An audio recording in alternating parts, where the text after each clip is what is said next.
Lorsque vous pensez que ce monde est envahi par la mort et que votre corps devra également être jeté, le plan de Dieu semble très cruel. Vous ne pouvez pas imaginer qu'il est miséricordieux. Mais lorsque vous examinez le processus de mort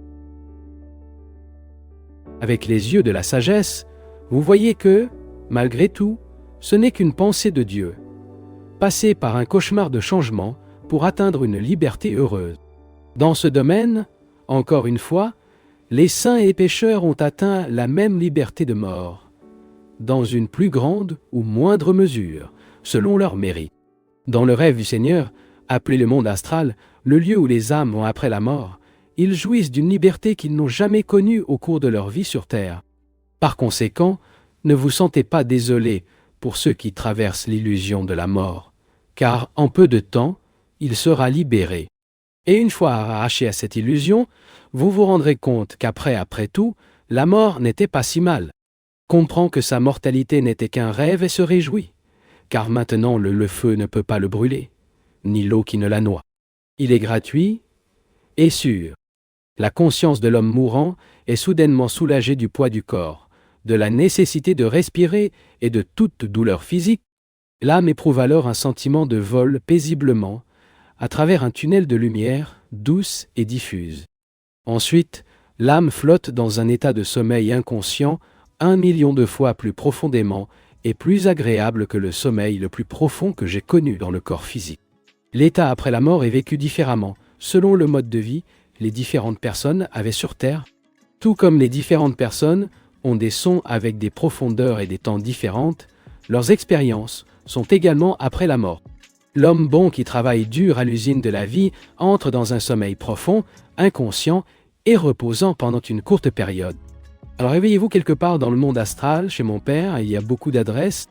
Je ne pourrais jamais croire dans le ciel, il a observé un étudiant. Y a-t-il vraiment un tel endroit? Oui, a répondu Paramahansa Yogananda. Ceux qui aiment Dieu et lui font confiance y vont quand ils meurent. Dans ce plan astral, il y a le pouvoir de matérialiser quoi que ce soit immédiatement et simplement par pensée. Le corps astral est fait de lumière tremblante et dans ces régions, il y a des couleurs et des sons totalement inconnus sur Terre. C'est un monde beau et agréable.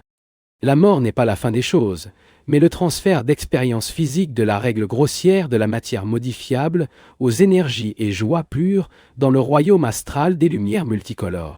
Le monde astral est infiniment beau, propre, pur et ordonné. Il n'y a pas de planète morte ni de terre stérile. Imperfections terrestres, mauvaises herbes, bactéries, insectes, serpents, il n'y a pas de contraire aux différents climats et stations de la Terre. Les planètes astrales maintiennent une température de ressort éternelle constante, avec une neige occasionnelle d'un blanc resplendissant et des précipitations lumière multicolores. Sur les planètes astrales, il y a une grande abondance de lacs d'opalescent, de mers lumineuses et de rivières arc-en-ciel. Les âmes dans la région astrale s'habillent avec de faibles lumières. Ils ne sont pas emprisonnés dans des poutres osseuses recouvertes de viande. Ils ne portent pas de cadres lourds et fragiles qui entrent en collision avec d'autres solides rugueux et se brisent. Par conséquent, dans les terres astrales, il n'y a pas de guerre entre le corps humain et d'autres solides, océans, foudre et maladies. Et il n'y a pas non plus d'accidents, car toute chose coexiste dans un environnement de solidarité et non d'antagonisme. Toutes les formes de vibration fonctionnent en harmonie les unes avec les autres. Toutes les forces vivent dans la paix et la coopération inconsciente. Les âmes, les rayons sur lesquels ils marchent et les rayons orange qu'ils boivent et consomment sont tous faits de lumière vivante. Ces âmes vivent dans une relation mutuelle et une coopération, ne respirant pas de l'oxygène, mais la joie de l'esprit. Les amis d'autres vies se reconnaissent facilement dans le monde astral. Se réjouissant de l'immortalité de l'amitié, ils comprennent l'indestructibilité de l'amour. Si souvent douteux dans les moments des séparations tristes et illusoires de la vie éternelle. Pourquoi pleurons-nous quand nos proches meurent? Pourquoi attrisons-nous notre propre perte? S'ils nous laissent étudier dans de meilleures écoles de la vie, nous devons nous réjouir au lieu d'être égoïstement tristes, car en rayonnant nos désirs égoïstes, nous pouvons les garder coincés sur la terre et empêcher leur progrès. Le Seigneur est toujours nouveau, et à travers sa baguette magique infinie, renouvelant la mort, il maintient chaque objet créé, chaque être vivant, toujours dans la manifestation, le remodelant toujours dans un véhicule plus approprié pour ses formes d'expression inépuisables. La mort vient à l'homme qui travaille comme une promotion à un niveau supérieur. Et à l'échec, venez leur donner une nouvelle opportunité dans un environnement différent. La mort est l'aboutissement de la vie. Dans la mort, la vie cherche un repos, et précurseur de l'immense bonheur, la délicieuse liberté de toute torture de la chair. La mort élimine automatiquement toutes les douleurs corporelles, tout comme le sommeil élimine la fatigue et la douleur d'un corps qui a travaillé dur. La mort est une amnistie de l'emprisonnement dans le corps physique. L'homme ignorant ne voit que le mur insurmontable de la mort, se cachant apparemment pour toujours ses chers amis. Mais l'homme sans attachement, qui aime les autres, comme des expressions du Seigneur, comprend que dans la mort, les êtres bien-aimés ne sont revenus qu'à une hosto de la joie en Dieu. À quel point la vie est-elle glorieuse après la mort? Vous n'avez plus à faire glisser vos anciens bagages en os avec tous vos problèmes. Il sera libre dans le ciel astral, dégagé de limitations physiques. J'ai écrit une fois sur ma vision d'un jeune homme mourant. Vision à travers laquelle Dieu m'a montré la bonne attitude envers la mort. Le jeune homme était allongé dans son lit, et le médecin lui a dit qu'il n'aurait qu'un autre jour de vie. Et lui, il a répondu, un jour, pour atteindre mon bien-aimé, lorsque la mort ouvrira les portes de l'immortalité, et je serai libre des barreaux de la souffrance. Ne pleure pas pour moi. Vous qui séjournez dans ces plages désolées, toujours pour regretter et déplorer, je suis désolé pour vous. Il jette des larmes sombres pour moi, pleurant la perte que je représente pour vous. Mais pour vous, je pleure des larmes de joie, pour partir avant, pour votre propre bien, pour allumer des bougies de sagesse tout le temps, et j'attendrai pour les recevoir là où je suis, avec la mienne et votre seul bien-aimé. Oh, mes chers, ils ont exulté de ma joie. Vous ne savez pas ce qui vous arrivera dans ce monde. Vous devez continuer à vivre et à vous inquiéter. Ceux qui meurent sont désolés pour nous et nous bénissent. Pourquoi souffrir pour eux?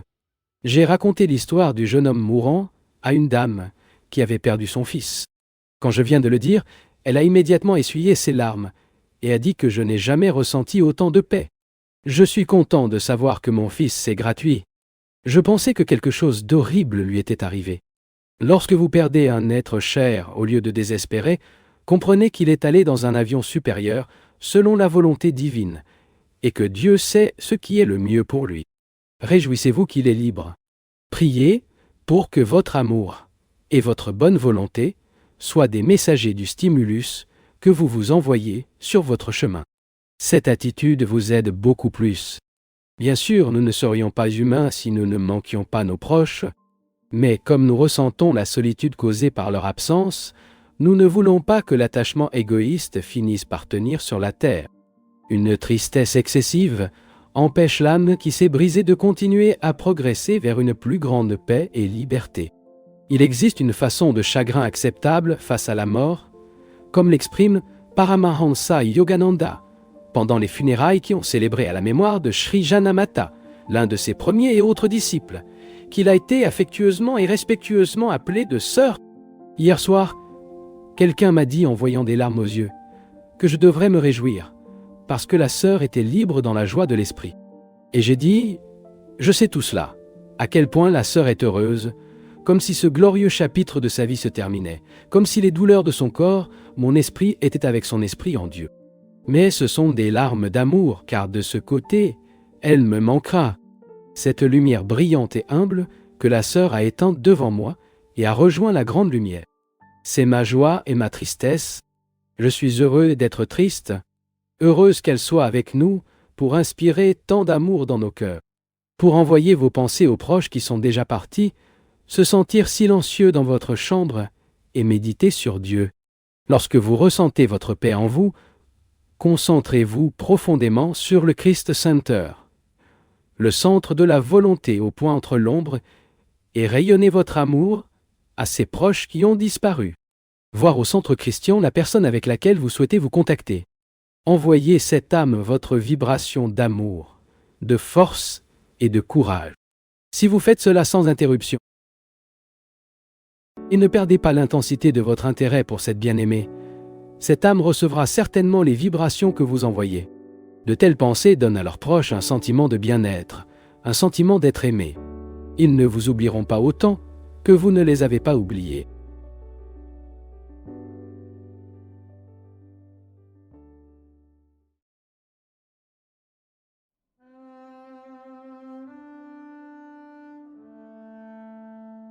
Il est de la plus haute importance de souligner la prévention et la guérison des 3 types de maladies. Tous provoquent la souffrance et doivent donc être corrigés par des méthodes thérapeutiques applicables. En général, l'attention des gens est fixée uniquement dans la guérison des maladies du corps, car ils sont plus tangibles. Les gens ne réalisent pas que leur tribulation mentale, leur peur, leur désespoir, leur inquiétude, leur colère, leur souffrance incontrôlée et spirituelle, en raison de l'ignorance du sens de la vie humaine, sont encore plus graves. Toutes les maladies physiques naissent d'une disharmonie mentale et spirituelle. L'ignorance des lois de l'hygiène mentale et de l'art spirituel de la vie est responsable de toutes les souffrances physiques et matérielles de l'homme. Si l'esprit se nettoie des bactéries mentales, de la colère, de la préoccupation, de la peur, etc., l'âme est exempte d'ignorance, alors aucune maladie ou manque mental ne peut survivre. Croyez fermement que l'image et la ressemblance du Père ont été créées, et donc immortelles et parfaites comme lui. Si une simple particule de matière est indestructible, comme la science l'a prouvé, pourquoi l'âme ne serait-elle pas? La matière subit des changements, l'âme passe par des expériences qui le font changer. La mort ou la transformation de quelque chose ne détruit ni ne modifie son essence. Appliquez votre vie quotidienne aux expériences de la paix et de l'équilibre que vous avez acquises par la concentration et la méditation. Il maintient la froideur au milieu des circonstances les plus défavorables, ne permettant pas aux émotions violentes des autres ou les tribulations la secouent. Dans les rêves, l'homme peut se promener joyeusement dans un magnifique jardin et rencontrer soudainement un cadavre d'un ami. La tristesse le domine. Pleure-t-il, sa tête bat et son cœur tire. Éveillez-vous et ris de cette expérience de rêve illusoire. Mais quelle différence y a-t-il entre une expérience de rêve et une expérience dans une éveil? La perception de la matière et de la conscience est la même dans les 2 cas. L'homme endormi crée la conscience et la matière dans son rêve. Si la création trompeuse est possible pour l'homme endormi, il est facilement imaginé que la conscience cosmique, avec son pouvoir infini, peut générer un rêve plus réaliste et permanent dans la conscience humaine grâce aux appareils de Maya. Ceux qui recherchent la santé et le bonheur ou craignent la maladie et la privation adoptent une fausse hypothèse que la santé est différente de la maladie, que la privation est différente du bonheur. Lorsque l'homme trouve sa vraie nature, les dualités disparaissent. Tous les besoins sont considérés comme illusoires et tous les désirs sont silencieux. Ceux qui n'ont pas encore atteint la conscience cosmique devraient reconnaître les propriétés thérapeutiques, bien que limitées, des herbes et des médicaments. L'utilisation des déclarations n'implique pas la nécessité de ignorer les méthodes physiques de guérison, parce qu'ils sont le résultat d'une recherche sur les lois matérielles de Dieu.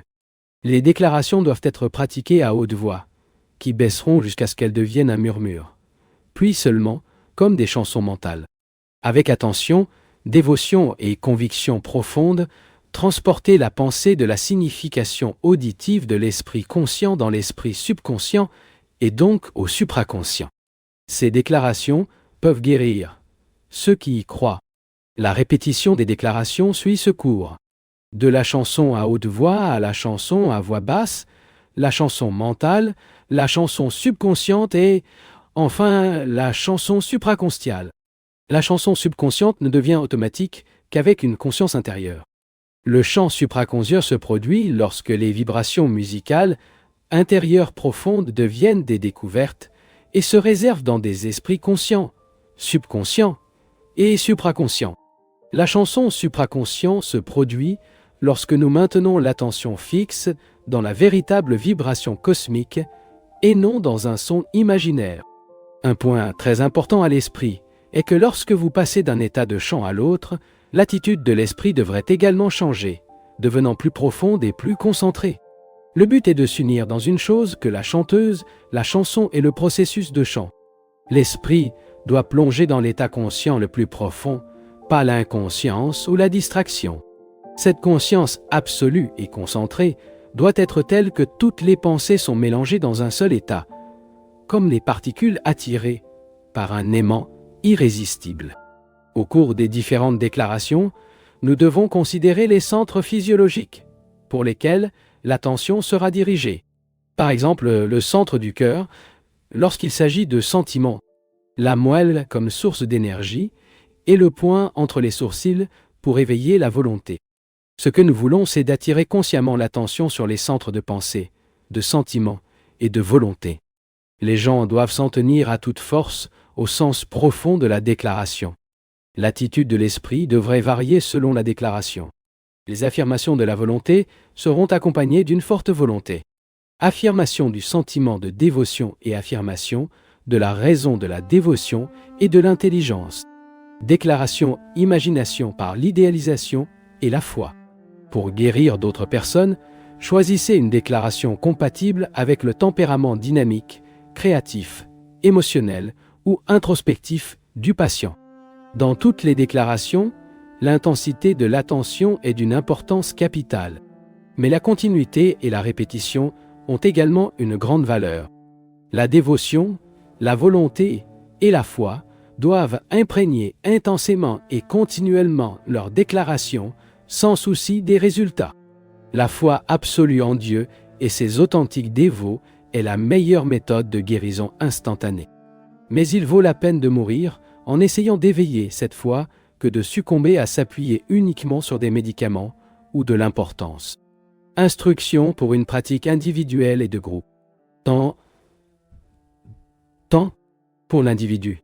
Immédiatement après le réveil, le matin, ou pendant la période d'engourdissement qui précède le sommeil de la nuit. Pour le groupe, à tout moment et pratique. Lieu. Un environnement aussi silencieux ou silencieux que possible. Si les déclarations doivent être pratiquées dans un endroit bruyant, ignorez simplement le bruit et se consacrer avec dévotion à l'exercice. Méthode. Avant de commencer la déclaration, nettoyez votre esprit de toutes les préoccupations et de l'impatience. Choisissez la déclaration et répétez-la, d'abord à haute voix, puis plus lisse et plus lente, jusqu'à ce que votre voix se transforme en murmure. Donc, ne faites progressivement la déclaration que mentalement, sans même bouger votre langue ou vos lèvres. Affirme mentalement jusqu'à ce que vous sentiez que vous avez plongé dans une concentration profonde ininterrompue. Continuité consciente de la pensée. Si vous procédez avec une déclaration mentale et les approfondissez encore plus, vous serez dominé par un sentiment intense de joie et de paix croissante. Au cours de la concentration profonde, la déclaration fusionnera avec le débit subconscient et le retour renforcé avec le pouvoir d'influencer votre esprit conscient grâce à la loi de l'habitude.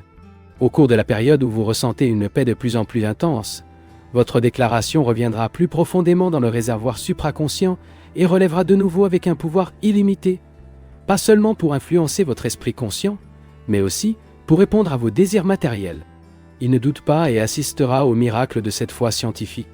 Dans le cas des déclarations de groupe, pour la guérison des maladies physiques ou mentales, chez la personne lui-même ou dans d'autres, il est nécessaire de dire en maintenant l'homogénéité du ton, de la vigueur mentale, de la concentration, de la foi et de la paix.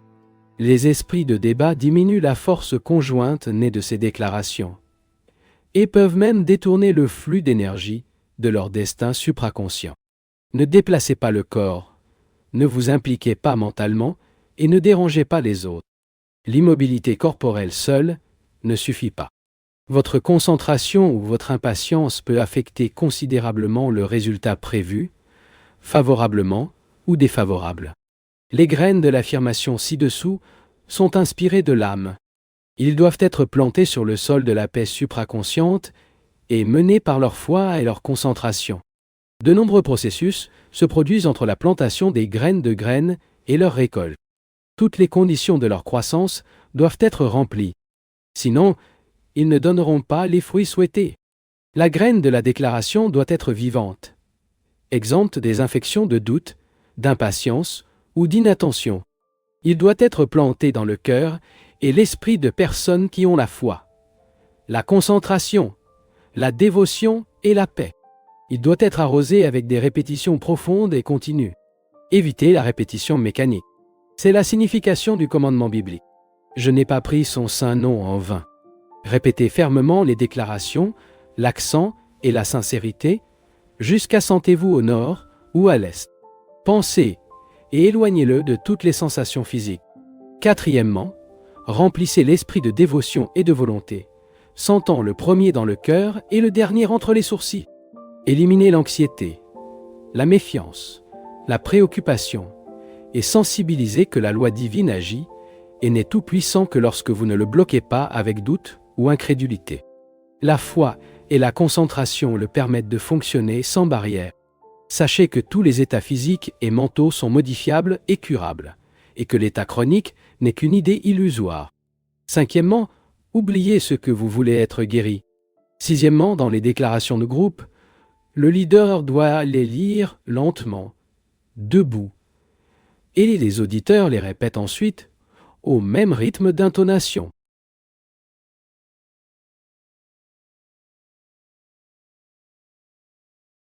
Mon ami, aller jusqu'au bout n'est pas rien. Cela montre que tu t'es soucié suffisamment pour aller au-delà de la surface. Si cela t'a touché d'une quelconque manière, abonne-toi, commente ta ville et ton pays, et partage avec quelqu'un qui pourrait bénéficier de ces idées.